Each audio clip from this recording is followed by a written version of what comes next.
Let's talk Wonder Woman, the ad campaign by Warner Brothers. First of all, this picture is just so dope. I just decided to just show it. It's really awesome. For those people who said Gal Gadot, she's not going to make a good Wonder Woman, blah, blah, blah, blah, blah, yada, yada, yada, yada, yada. They're not convinced, whatever. That's Wonder Woman, okay? Let's move into the ad campaign.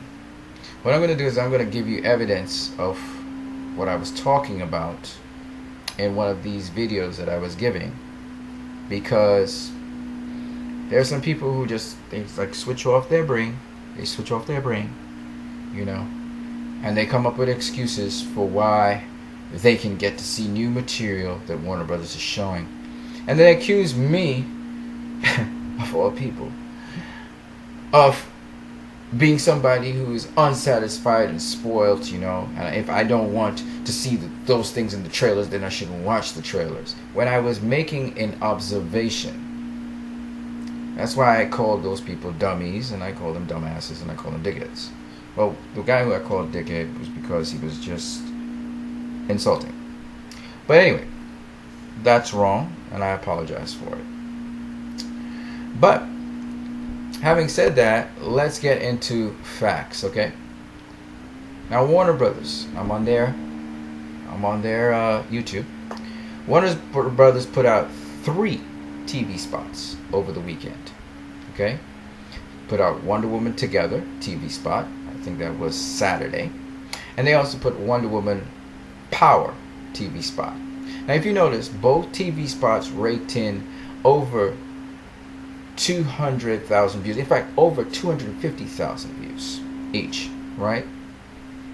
And then their campaign really switched to another gear when they put out Wonder Woman Goddess TV spot, and that went to 574,000 views, or 575,000 views, as of today, the present time. Now, here's the important thing. This grew more than these two. Why is that? Well, there's a number of reasons. The first one is it's the weekend. The second reason was it came out the day after these two. These two kind of prepped the groundwork for this. Now, each one of them, you notice, was themed. So there was actually structure to these ad campaigns. And because of that, they added just a little bit more of information to each one of them. And it peaked at 574,000 views. Now, this was a very successful ad campaign.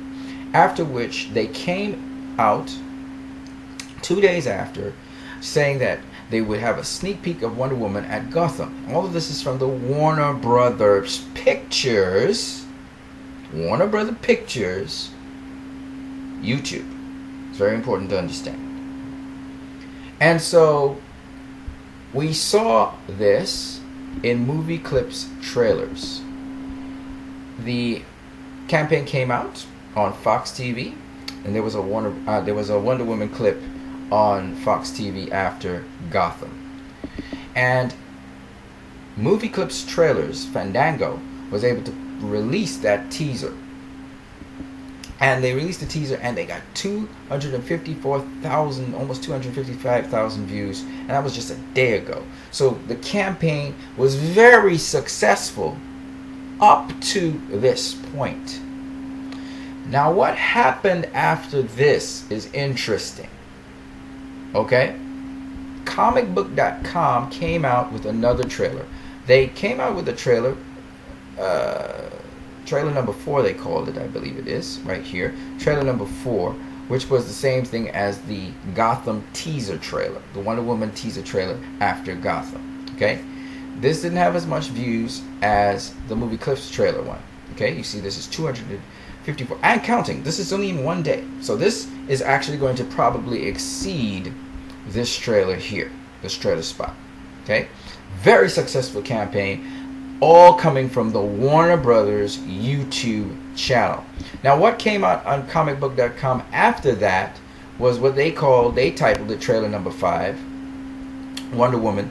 But this was not heads up or anything. It has no association to the Warner Brothers YouTube channel. And very important, all of these trailers here had high quality. There are at least 1,000 HD, bits per second or whatever they call those things, Okay, very high quality clips. Now there was some low quality clips that came out on this teaser here for the Gotham movie, because it was high quality. Okay, you see HD, but comicbook.com comes out with lower quality clips. This was a lower quality clip. This was a lower quality clip, which is trailer number 5. You'll notice that it made 78,000 views because it was solely they that came out, comicbook.com that came out with it. And then they had trailer number 6, which came out a couple hours ago, yesterday, and today, sorry. And trailer number 6 has now 42,000 views. Trailer number 5 has been a day old, and it's 78,000 views. But these are significantly less views than the views that came out with Warner Brothers. You see, it was 266,000, 574,000. Movie clips trailers is right now at 254,000, 1 day old. Okay, but when you look at comicbook.com, 1 day old, 78,000, and here this is 42,000, 11 hours in, almost half the time, right? My point being this: these two trailers here, trailer number 6 and trailer number 5, were not viewed by mass audiences to start with, but they gave a ton of new footage. In fact, they have almost full sequences of events now, of action events, especially action footage, and of the best action footage. And what purpose have they really served with this? They haven't gotten to new audiences, 1. 2, their peak performance, which peaked off with the Gotham teaser, which Warner Brothers Pictures on YouTube actually heads everybody up on. Okay, that's the peak. That probably will be the peak for their advertising. Okay, these two were not good advertising. They were poor advertising. They showed tons more information than they should have shown, first of all, and 2, they didn't get that wide audience that they were expecting to get. Yes, there are other places they go, like besides comicbook.com, you have We Got This Covered and other major places they went to. But at the end of the day, you showed this extra footage to people who already were following you, not to new people. And on top of that, the new people haven't even seen all of the footage from the repeat footage of stuff. So you could have just recycled your footage and put that out to new people. You can't be adding every single new trailer or every new TV spot. You add something new. If you go at that rate, Warner Brothers, you're going to spoil the whole thing. BVS spoiled the best parts of it. We saw the Batman action warehouse scene before we even saw the movie. We saw Superman fighting Batman before we even saw the movie. We saw bits and pieces of it. Okay? We saw Doomsday before we even saw the movie. Warner Brothers, you need to learn. You're still a whole month out from seeing this movie release. You need to be cycling things over, not showing new material all the time. You already showed new material over the weekend. That's when you get the biggest audience. Okay, over the weekend. Now during the week, you should have been cycling that information, repeating it over and over on the TV or whatever, on the internet, whatever. You want to repeat yourself. You don't want to show new stuff. You already got more than enough new stuff to form your little themes and your little stuff that you were doing before. See, this was constructive here, because these all had themes: together, power, goddess. Okay? And then came this, which is very constructive, because this teaser combined, I think, power and together. Okay? Now you came here on comicbook.com, and you still combined, I think, power and together. I think we're being combined, and goddess. I think they were all combined here. But you were showing tons of new sequences inside of a particular scene. We know there's some major scenes here. We know there's a scene on the battlefield. We know there's a scene in the town, which we see way too much of when she jumps up into the window and then she starts beating people up in that window place. All right, we've seen way too much footage there. And there's also the fight scene between the soldiers and the Amazonians. And then we got her early fight scenes with her as she's growing up and she's becoming Wonder Woman, right?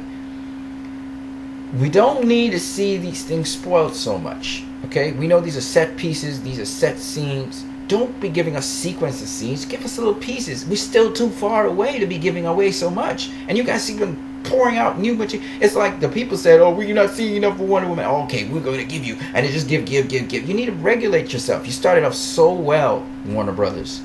And you could see that it was controlled because you were actually directing the action from here. Then you directed people to Gotham. And then stuff starts to go off the rails when comicbook.com is getting information. And the quality of the videos are not good. Okay? I think it was, I don't know if it's 750 or whatever. And then there's the 1000 HD. The 1000 HD is lining, which shows me that it's not good quality video. Somebody rushed to put this thing out.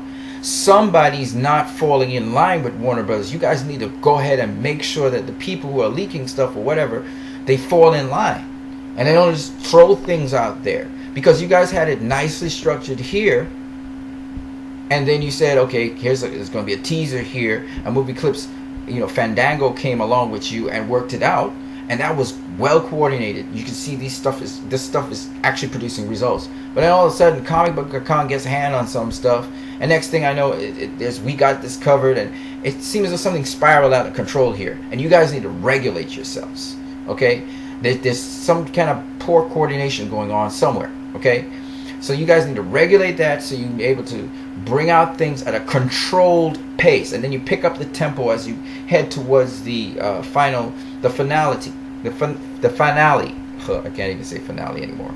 Guardians of the Galaxy. They're now putting out a movie clip on their movie. They're only 2 or 3 days away from the movie. And the clip, believe you me, I've seen the movie. The clip is not significant in the movie. It's just a small little clip, but it's a dramatical piece. Warner Brothers goes and shows a whole freaking action scene of Batman in a warehouse. Just these are the things that piss me off about Warner Brothers. You guys need to control yourselves, how you put out information. Especially, don't put out the best parts and have a theme, have a point to what you're doing. This particular clip here says David Hasselhoff. Okay, so it's a movie called David Hasselhoff. And you listen to it, it's funny, but it has relevance to the movie. But at the same time, it's not giving away the best parts of the movie. And that's the thing that Warner Brothers needs to get. You can't give away the best. What people are looking forward to then? What am I going to the movie to see? Drama? So you have to, pace yourself. Anybody who's really smart understands these things, right? Guardians of the Galaxy didn't give their best action pieces in their movie. Didn't give their best dramatical elements. They didn't give their best comic lines. Anyway, I thought that I would say that you gotta hold back some, man. And so people get the point of what I'm saying. And this is what this video is for. Listen, man, I think before I talk, okay? I don't just talk out the crock of my butt, okay? I think before I talk. So I hope Warner Bros. Takes heed to this. You can still put out pictures of the movie. You can still put out TV spots that rehash things. You got more than enough material to just recycling it over and over. Because there's so many people who still haven't seen this stuff. Right? There's still a lot of people who haven't seen this stuff. When it hits the million, when it hits the 20 million, or the 10 million, or the 15 million, or the 6 million, or the 7 million, whatever, then there's a sizable amount of people who have seen it. But until then, you need to be like taking these goddess things and you spin it around and around and around in a circle, and Wonder Woman has courage. Maybe you can tap into courage, whatever you're doing else, and take these things. And you don't have to only show the action scenes, but I'm just saying, you take these things and you just keep on showing it over and over again, at least for a week, and then you can show a little bit more stuff the next week, like how you guys did it on the weekend, how you did this weekend thing. You did expertly. You didn't show a lot of the movie. And then now you're revealing everything. Don't do that. Don't do that. Anyway, I hope somebody sends this to Warner Brothers so they can just understand it. And don't worry about what some people say. Some people are haters. Believe you me, they're just trying to egg you on to make you reveal everything so you can mess up the movie. Okay? Your ad campaign is supposed to get interest in the movie. That's it. Warner Brothers is a well-known comic book corrector. People are going to be interested. The important thing is, when does the movie come out? And even so, when the movie comes out, if word of mouth is good, people are going to go to cinemas anyway and see it. So when you're doing your ad campaign, it's mostly to educate a bit, not to show everything that you got. Oh, look, you held on so well for so long. Why would you go and just spill the beans on everything in the last minute? This is what Warner Brothers keeps on messing up with. Come on, guys, get it right. Suicide Squad, you gave all the jokes. That was dumb. Batman v Superman, you gave all the best scenes. You gave Batman in the warehouse. You gave away Superman fighting Batman. You know, you gave Batman confronting Superman. Just, like, chill. Like, yeah, we know the movie's going to be great, but you don't have to give away everything. Just don't do that. Just be smart. Okay, I'm done talking. You still can put out ads and stuff, but just think before you put it out, man. And have some control over your people. Alright, you guys have a great one.